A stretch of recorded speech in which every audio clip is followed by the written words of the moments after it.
గారు గడ్డి పెట్టాడు కాబట్టి సరిపోయింది. వాళ్ళ తమ్ముడు గారు మాట్లాడినప్పుడు మళ్ళీ తమ్ముడు బాధపడతాడేమో సైలెంట్గా ఉండకుండా అదృష్టవశాత్తు బాలకృష్ణ లేచాడు. బాలకృష్ణ లేచి అంటే బాలకృష్ణకి బాధ ఏంటంటే ఇప్పటికే చచ్చిపోతున్నాడు బాలకృష్ణ. పవన్ కళ్యాణ్ ఉప ముఖ్యమంత్రిగా హెలికాప్టర్లో విమానాల్లో తిరుగుతాం, వాళ్ళ బావ వంగి నమస్కారాలు పెడతాం, ముఖ్యమంత్రితో సమానంగా జామర్లు ఉన్న కారు, ముందు ఒక 3 పోలీస్ కార్లు, వెనక ఒక 10 పోలీస్ కార్లు. అసలు మామూలుగా పవన్ కళ్యాణ్ కారు దిగంగానే వాళ్ళ బావ కన్నా ఎక్కువగా ఓ 25 మంది పోలీసులు చుట్టూ సఫారీలు వేసుకుని తుపాకులు ఇచ్చుకుని ఓ 25 మంది పోలీసులు. కొత్తలాడిపోతున్నట్టున్నాడు మనోడు. మామూలుగా ఉడుకుతున్న అన్నానికి అడుగుని సెగలేపితే మామూలు పొంగు వచ్చినట్టుగా లోపల మ్యాన్షన్ హౌస్ ఫుల్లుగా.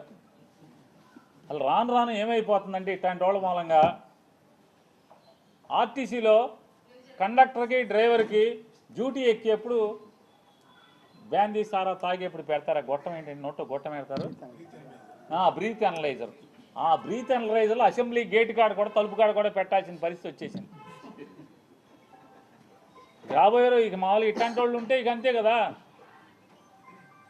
ఏమవుద్ది. అసెంబ్లీ తలుపు కాడ లోపల తలుపు తీస్తారు మామూలుగా హాల్లోకి లోపలికి వెళ్ళి అక్కడ బ్రీత్ అనలైజర్ పెట్టి ఎమ్మెల్యేలను కూడా లోపలికి పంపించాల్సిన పరిస్థితి వచ్చేసింది కదా. తప్ప తాగి కళ్ళు నెత్తికెక్కి మాట్లాడతాడు, సైకో అంటాడు. ఎవడు సైకో? బాలకృష్ణ అనేవాడు సైకో. ఎందుకు సైకో? పవన్ కళ్యాణ్ హోదాని ఆ వెలుగుని చూసి ఏడవలేక సైకో. నువ్వు సైకో. ఎవడికి సైకో? మాకేం సైకో? ఏం చేశాడు సైకో? సిగ్గు లేకుండా నేను కలవలేదని చెప్తావా? రోజు పురాణాలు నోట్లో ఒల్లివేయటం కాదు, బట్టి పట్టం కాదు, వేద మంత్రాలు బట్టి పట్టం కాదు. బాలకృష్ణ, నందమూరి బాలకృష్ణ అనే బదులు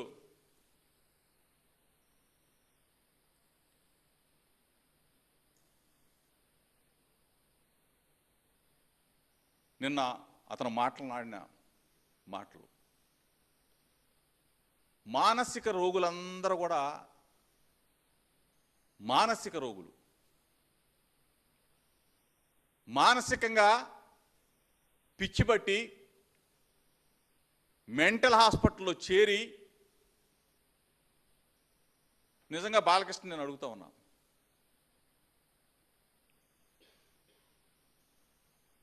ఎన్టీ రామారావు గారు నీకు జన్మనిచ్చుంటాడు, జన్మనిచ్చాడు. కానీ వైఎస్ రాజశేఖర రెడ్డి గారు నీకు పునర్జన్మనిచ్చాడు. అది మర్చిపోయావు, అది మర్చిపోయావు. నువ్వు నందమూరి తారక రామారావు, ఎన్టీ రామారావు గారు వారసుడువా బాలకృష్ణ?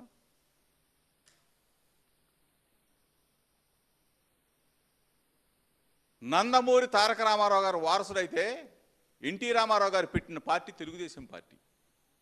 ఆ పార్టీకి అధ్యక్షుడు ఎవరవ్వాలా? నందమూరి బాలకృష్ణ అవ్వాలా. మరి నారా చంద్రబాబు నాయుడు ఎట్టయ్యాడు? మీకు విలువలు ఉన్నాయా? మీ నాన్నని చెప్పులు రాళ్ళు కర్రలు పెట్టి కొడితే చంద్రబాబు నాయుడు సంక నాకి నువ్వు జగన్మోహన్ రెడ్డి గారి గురించి మాట్లాడే ఆ భాష అది కరెక్టేనా? కరెక్టేనా? నందమూరి బాలకృష్ణ కాదు నువ్వు, నీ పేరు మార్చుకో, నారా బాలకృష్ణ అని పెట్టుకో. ఎందుకంటే వారసత్వం అనేది ఒక వీరత్వం, వారసత్వం అనేది ఒక వీరత్వం. ఎన్టీ రామారావు గారు వారసుడు అయితే తెలుగుదేశం పార్టీ అధ్యక్షుడు అవుతావు. ఈరోజు వైఎస్ రాజశేఖర రెడ్డి గారి వారసుడు వైఎస్ జగన్మోహన్ రెడ్డి గారు. వారసత్వం ఒకడిస్తే తీసుకునేది కదరా బాబు. జనం ఇస్తే తీసుకునేది. అసలు కంపేర్ చేసుకోవచ్చు, అసలు మీరు కంపేర్ చేసుకోవచ్చు. జగన్మోహన్ రెడ్డి గారిని అనే స్థాయి అని నేను అన్నగాని అంటానికి మాట ఎట్లా వచ్చింది? బాలకృష్ణ అంటే నువ్వు ఎట్లా వచ్చావు అనేది చాలామంది సోషల్ మీడియా నేను అంటున్నారు, కానీ నేను మిమ్మల్ని కించపరిచేటట్టుగా మాట్లాడట్లా. బాలకృష్ణ అనే వ్యక్తి నిన్న నిండు సభలో ఎవరిని తిట్టాడు? సరే, మమ్మల్ని అంటే అంటావులే, మా లీడర్ అంటే మీ అందరికి కూడా భయం కాబట్టి తోడు సన్నాసులు అందరూ. ఆయన మరి ఏమన్నా మ్యాన్షన్ హౌస్ 2 మింగి వచ్చాడేమో మరి నాకు తెలియదు. చాలా దౌర్భాగ్యంగా శాసనసభలో ఆ విధంగా ఎవరు మాట్లాడరు, బయట కూడా ఆ విధంగా మాట్లాడరు. అసలే కోతి కళ్ళు దాగిందన్నట్టుగా అసలే పెద్ద సైకో. దానితో పాటు 2 మ్యాన్షన్ హౌస్ ఆఫులు తాగి వచ్చినట్టున్నాడు, ఇష్టం వచ్చినట్టుగా మాట్లాడేటువంటి ప్రయత్నం చేశారు. జగన్మోహన్ రెడ్డి గారు వాడు వీడు అంటమే కాకుండా సైకో అన్నాడు. సైకో అన్నప్పుడు సభలో ఎలా నవ్వారో చూశారు కదా, కేరింతలు.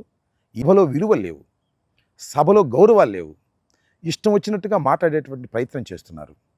ముఖ్యంగా బాలకృష్ణ గారు ఆ విధంగా మాట్లాడటం చూస్తే ఒక విధంగా జాలి కూడా వేసింది. ఎందుకంటే బాలకృష్ణ గారు పెద్ద తెలివిగలవాడు కాదు, అమాయకుడు కూడా, సైకో పేషెంటు.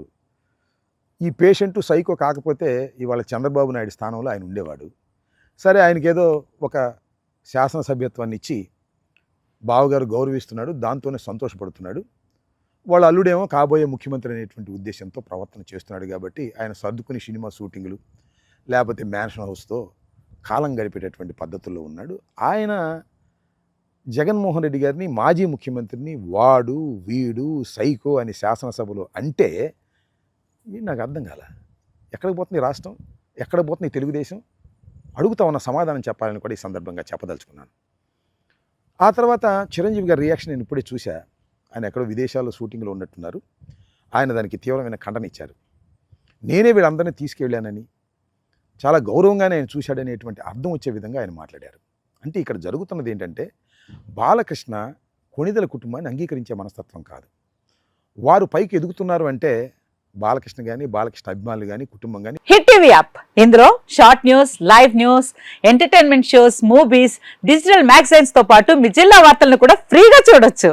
ఇంకెందుకు ఆలస్యం, వెంటనే హిట్ టీవీ యాప్ ని డౌన్లోడ్ చేసుకుని ఫ్రీగా ఎంటర్టైన్మెంట్ పొందండి. Hit TV app. Hit TV app. Please download hit TV app. Hit TV app ని ఫ్రీగా డౌన్లోడ్ చేసుకొని ఎంజాయ్ చేయండి. మీకు నచ్చిన ఎంటర్టైన్మెంట్ కోసం హిట్ టీవీ యాప్ ని ఫ్రీగా డౌన్లోడ్ చేసుకొని ఎంజాయ్ చేయండి. హిట్ టీవీ యాప్ ని డౌన్లోడ్ చేసుకుని ఆస్వాదించండి, ఆశీర్వదించండి. ఇంతమంది సెలబ్రిటీలు హిట్ టీవీ యాప్ ని డౌన్లోడ్ చేసుకోండి అని చెప్తున్నారంటే ఎంత మంచి యాప్ ఆలోచించండి.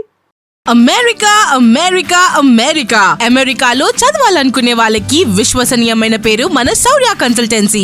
UK లో 1 year masters, 2 years work permit up to 5 years visa. Contact Saurya Consultancy. Contact 89851 89851.